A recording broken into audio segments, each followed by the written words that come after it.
So every Wednesday, we are going to feature a warrior, a brain warrior.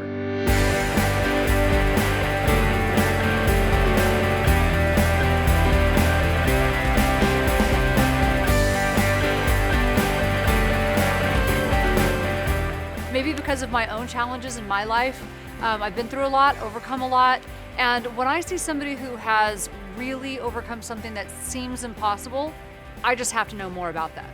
So this is Natalie, and Natalie just came to work for me. I knew I had to hire her when I met her because she is really strong, really tough. So Natalie, I want to have you tell our community, we're going to do this on social media. So Facebook, we want you to join us. Tell the community about your story, because I just, you make people love you with your story and what you've accomplished, what you've achieved, and it scares people to hear sort of what happened. And Oh, absolutely. I think, okay, so when I was 16 years old, I was injured in a skiing accident. That skiing accident left me paralyzed from the neck down. And before my accident, I was playing 7 to 8 volleyball games a weekend. I played softball. I was a lifeguard. I was an avid swimmer. I pretty much did anything active-wise I could do. Sort of a normal 16-year-old would do. Just a normal 16-year-old. And so I think something that is so crazy about my story is that how is somebody like me, who was an avid athlete, able to go from, going up, being outside, playing, never wanting to be home, being so active, to not being able to sit up?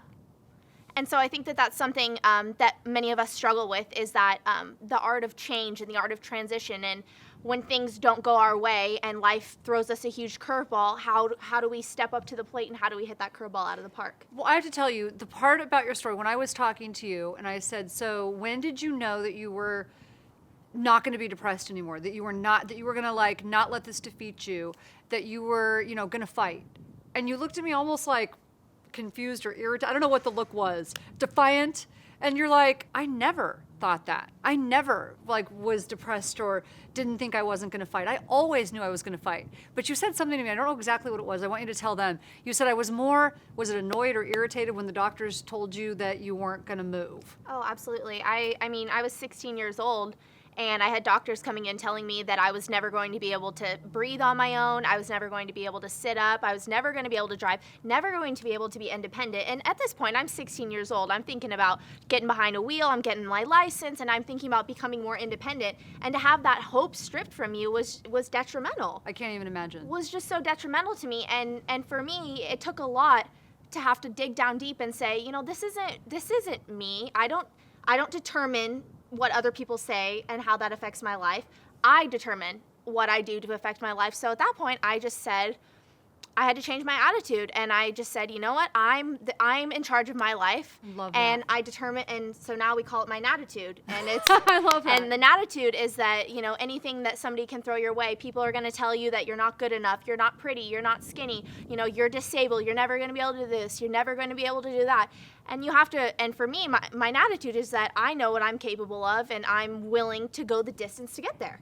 I love that. I mean, at 16, you must have an amazing family, first of all. Oh, absolutely. I mean, unparalleled. So your tribe is incredible, I'm sure. Absolutely. But 16, you had to come up with that. I know people who are adults who haven't endured anything near that, who crumble. I think that a lot of people think that if they're diagnosed, especially Tana overcame cancer, and people that that endure spinal cord injuries, they think life's never going to be the same again, and therefore it's never going to be good again. But that's not true at all. And here's what I love about your story too. Okay, so I went through a lot with my health, but what made me feel bad when I met you is I'm like, I had no business feeling bad.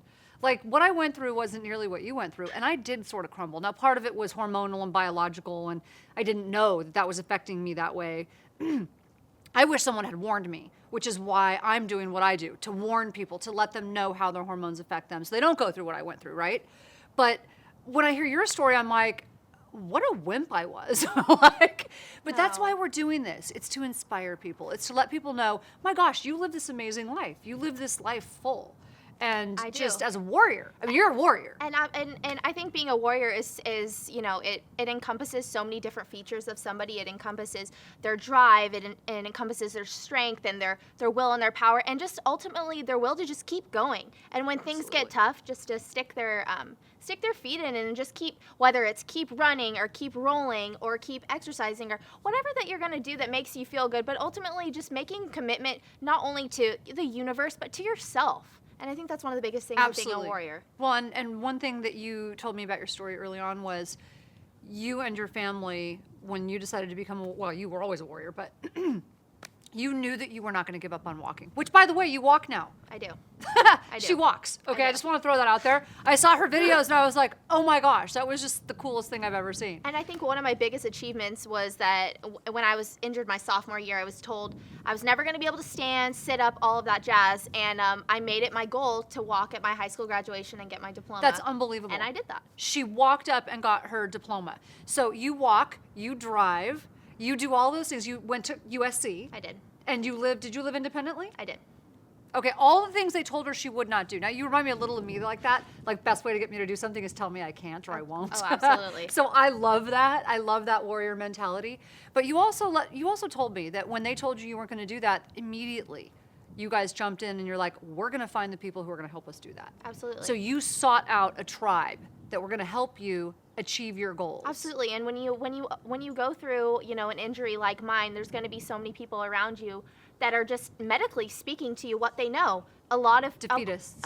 And a lot of people with spinal cord injuries, neck injuries, it's a bad injury to have, and it's really hard to overcome. So they're just telling you what they think is right and what they think they know, what they haven't seen before. Right. And so for me, I took that as, well, every injury is different, and I just looked at it as, well, I'm just going to be the exception. Now, see, that's the key point that I want to make here. If you are someone who is hurt and you've had a spinal cord injury and you're not doing what Natalie is doing, please don't go, well, since I'm not doing what Natalie's doing, don't get angry, don't get defeated, don't get anything. Okay, we don't know your injury. What she just said is key. Every injury is different. You might not do the same things Natalie does. That doesn't mean you can't have your unique story. It doesn't mean you can't be a warrior and do what you are meant to do your purpose, right? Absolutely. So that is really what we want you to take home today.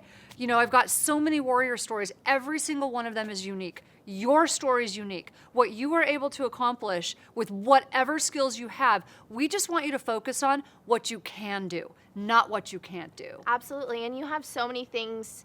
If you look around, there's so many things to be grateful of. I mean, I know for me, one of the biggest things that helps keeps me motivated. I know there's many days where people look around and say, oh, today was a bad day. But for me, I look around and I see people that don't have arms, that have no legs, that, there's always going to be somebody out there that has it worse off than you.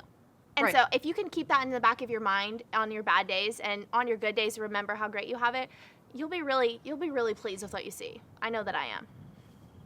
You're amazing. Okay, you are. No, thank you for coming and working with us. You You make my absolutely. team so much better. Absolutely. So that's Natalie. Yay.